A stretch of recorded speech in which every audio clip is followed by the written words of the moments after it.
ಶತಮಾನದ ಮಾದರಿ ಹೆಣ್ಣು, ಸ್ವಾಭಿಮಾನದ ಸಾಹಸಿ ಹೆಣ್ಣು. ಗುಲಾಮಳಿವಳಲ್ಲ, ಸಲಾಮ ಹೊಡೆಯಲ್ಲ, ಅತಂತ್ರವಿಲ್ಲದೆ ಕುತಂತ್ರವಲ್ಲದೆ ಸಾಹಸಿಯಾಗಿಹಳು.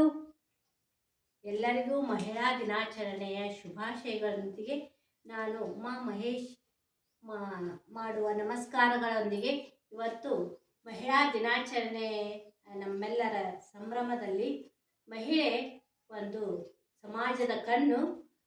12ನೇ ಶತಮಾನದಲ್ಲೇ ಶರಣರು ವಿಶ್ವದಲ್ಲೇ ಮೊಟ್ಟ ಮೊದಲ ಬಾರಿಗೆ ಪಾರ್ಲಿಮೆಂಟ್ ಅನ್ನುವಂಥ ಅನುಭವ ಮಂಟಪದಲ್ಲಿ ಮಹಿಳೆಯರಿಗೆ ಸಮಾನ ಸ್ಥಾನವನ್ನು ಕೊಟ್ಟರು.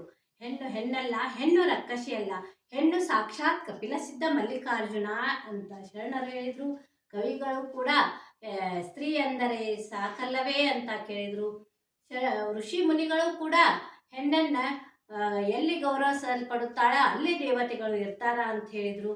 ಅಂತ ಹೆಣ್ಣು ತನ್ನ ತಾಯಿಯಾಗಿ, ಅಕ್ಕನಾಗಿ, ತಂಗಿಯಾಗಿ, ಮಗಳಾಗಿ, ಅತ್ತೆ, ಸೊಸೆ, ಮೊಮ್ಮಗಳು ಎಲ್ಲ ತನ್ನ ಕ್ಷೇತ್ರದಲ್ಲಿ ಕಾರ್ಯವನ್ನು ಮಾಡುತ್ತಾ ಮನೆ ಗೆದ್ದು ಮಾರುಗದಿ ಅನ್ನುವ ಹಾಗೆ ಕುಟುಂಬದೊಂದಿಗೆ ಸಮಾಜದಲ್ಲಿ ತನ್ನ ಛಾಪನ್ನು ಮೂಡಿಸುತ್ತಿದ್ದಾಳೆ. ಮಾಡು ಮೊಟ್ಟದ ಸೊಪ್ಪಿಲ್ಲ ಅನ್ನೋ ಹಾಗೆ ಅವಳು ಎಲ್ಲ ಕ್ಷೇತ್ರಗಳಲ್ಲಿಯೂ ಮುನ್ನುಗ್ಗುತ್ತಿದ್ದಾಳೆ. ಆ ಹೆಣ್ಣಿಗೆ ಮತ್ತೊಮ್ಮೆ ಮೊಗದೊಮ್ಮೆ ವುಮನ್ಸ್ ಡೇ ಶುಭಾಶಯಗಳು. Happy women's day.